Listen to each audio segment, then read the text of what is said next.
Noon nagsimula ang administrasyon, nilatag na natin agad ang pambansang pulisiya sa social protection floor na magtitiyak na may pangsalo at paglingap sa ating mamamayan lalo na sa oras ng pangangailangan.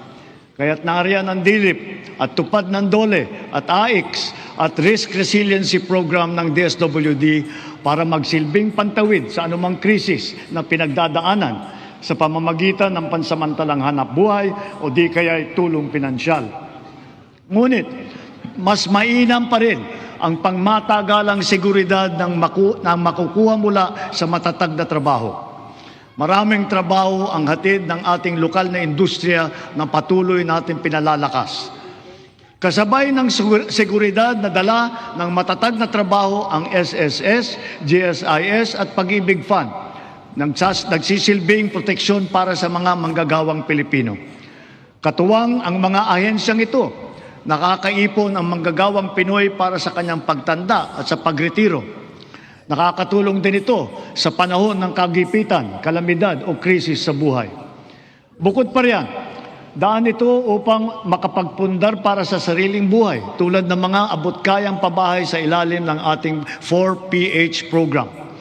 Nariyan ang DSUD at mga ahensyang kasapi sa sistema ng pabahay upang matupad ang pinapangarap ng natahanan ng Pilipino. Katuwang ang pribadong sektor at lokal na pamahalaan. Puspusan natin pinupuno ang kakulangan sa pabahay sa buong bansa. Ito ay ginagawa natin sa pamamagitan ng mga bagong komunidad, mga acquired asset ng Pag-ibig Fund, Community Mortgage Program, Resettlement, at pati na mga paupahan. Sa ating programang pabahay, higit 500,000 bahay ang ating naitayo na at napondohan. Kasama ang higit 100,000 bahay na naidagdag natin sa loob lamang ng isang taon sa ilalim ng pinalawig natin na 4PH program.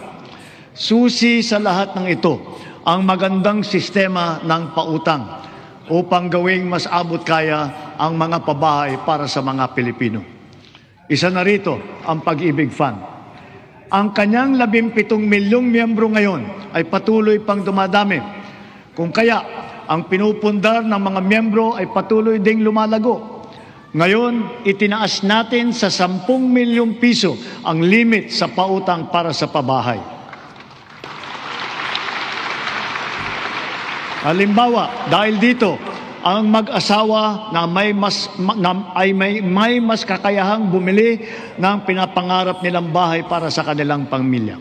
Ngayon, halos 7 milyong OFW na ang nagkaroon ng insurance. Dahil dito, panatag tayo na ang mga OFW natin ay naaalagaan at natutulungan ng mabuti. Patuloy din na dumadami ang mga kasunduan natin sa ibang bansa para sa karagdagan oportunidad para sa hanap buhay.